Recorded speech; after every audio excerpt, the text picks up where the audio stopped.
Bonjour à tous et bienvenue dans ce deuxième podcast de cette série sur votre projet de vie. Alors aujourd'hui, nous allons parler de la rat race, en français la course du rat. Mais avant d'aborder le sujet, je vous laisse quelques secondes pour comprendre à quoi pourrait bien correspondre la course du rat sur le plan personnel et économique. C'est un terme qui vient des USA et qui désigne la course effrénée de notre monde moderne pour arriver à ses objectifs personnels et professionnels. Imaginez un rat dans sa roue en train de courir. Au plus le rat court vite, au plus la roue tourne vite. Et au plus elle tourne vite, cette roue, au plus le rat court. À un moment, que se passe-t-il? Forcément, le rat épuisé finit par s'écrouler et tombe de sa roue qui l'envoie à l'extérieur de la cage. Cette métaphore représente l'épuisement professionnel avec une fragilité émotionnelle et mentale. Alors il y a deux types d'épuisement, le burn-out et le bore-out. Selon une émission de BFM Business que j'ai vue il y a un an, et d'après les statistiques que l'on retrouve sur Internet, un Français sur deux a déjà été en situation de détresse psychologique face au travail. Le burn-out désigne le fait d'être submergé.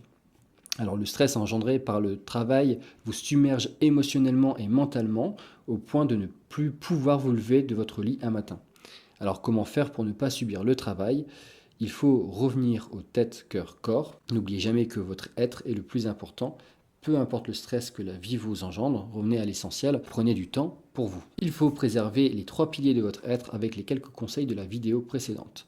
Si vous n'avez pas regardé, je vous invite fortement à y jeter un petit coup d'œil. Un autre phénomène d'épuisement est arrivé dans notre société, c'est celui du bore-out. Alors, le bore-out, lui, représente l'épuisement par l'ennui. Contrairement au burn-out, qui est causé par un stress excessif et une surcharge de travail, le bore-out résulte d'un manque de stimulation et de défis dans les tâches professionnelles. Les personnes atteintes de bore-out peuvent se sentir démotivées, désengagées et insatisfaites de leur travail, ce qui peut affecter leur bien-être général et leur performance. Un autre terme est le bullshit job, qui lui est popularisé par l'anthropologue David Graeber pour décrire des emplois qui, selon lui, sont inutiles, sans signification ou sans valeur réelle pour la société. Les bullshit jobs peuvent être une cause du bore-out, car ils créent un environnement de travail où les employés se sentent inutiles et ennuyés, ce qui peut avoir des conséquences négatives sur leur bien-être et leur performance. Une conséquence de ces effets sur les travailleurs a été le phénomène de la grande démission en 2021. Vous savez, la grande démission, c'est un phénomène qui a émergé principalement aux États-Unis, où un nombre record de travailleurs ont quitté volontairement leur emploi. Ce mouvement a été observé dans divers secteurs et a été attribué à plusieurs facteurs, comme la recherche de meilleures conditions de travail, la réévaluation de priorités suite à la pandémie, le stress et l'épuisement, et aussi les opportunités de travail à distance. La pandémie a bouleversé notre façon de voir le travail et il est temps de ne plus subir le travail, mais de l'intégrer à notre façon de vivre. J'ai trouvé une statistique sur une enquête de Gallup, qui est une entreprise américaine spécialisée dans les analyses et le conseil en gestion. Je vais vous lire une partie de ce document.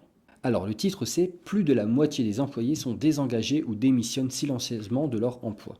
Une grande partie des employés dans le monde sont amers dans leur travail, selon une nouvelle enquête. Plus de la moitié des travailleurs aux États-Unis et dans le monde entier disent qu'ils ne sont pas engagés au travail et qu'ils font le strict minimum pour répondre aux exigences de leur emploi, selon un rapport de Gallup. Selon l'enquête, seuls 23% des travailleurs ont déclaré être engagés au travail en 2022, les autres, soit 77%, faisaient le strict minimum et démissionnaient silencieusement de leur emploi ou se désengageaient activement ou démissionnaient bruyamment au travail. Les 59% qui ne sont pas motivés pour se surpasser au travail occupent un siège et regardent l'horloge, selon le rapport 2023 de Gallup sur l'état de lieu du travail mondial. Ils font le minimum d'efforts requis et ils sont psychologiquement déconnectés de leur employeur. Voilà concrètement ce que dit ce rapport de Gallup. Donc vous voyez que c'est assez récent, ça date de 2023. Les démissions silencieuses peuvent être la conséquence du bore-out ou du burn-out, et cela n'arrive pas qu'aux autres. Allez en lire cette enquête. On voit bien que c'est quand même assez significatif dans le monde professionnel. Ma question est donc la suivante. Voulez-vous subir votre travail pendant 43 ans? Allez-vous trouver un travail en fonction de ce que vous souhaitez ou en fonction de ce que l'on vous offre comme emploi? Prenez le temps, un instant, mettez sur pause et réfléchissez à cela. Êtes-vous sûr de savoir quel métier faire? Car pour savoir ce que l'on souhaite faire, il faut se connaître. Alors voici la dernière question. Êtes-vous réellement sûr de vous connaître? Prendre le temps de se connaître, c'est savoir ensuite ce que l'on veut et donc avoir une route à suivre. N'oubliez jamais qu'une journée est d'une durée de 24 heures et que vous allez passer 7 heures par jour, 5 jours par semaine dans le monde professionnel pendant 43 ans de votre vie. Alors, pour l'instant, 43 ans. Parce qu'il faut savoir que l'âge de la retraite se décale de décennie en décennie et que peut-être que dans quelques années, on ne sera plus à 43 mais à 47 ans.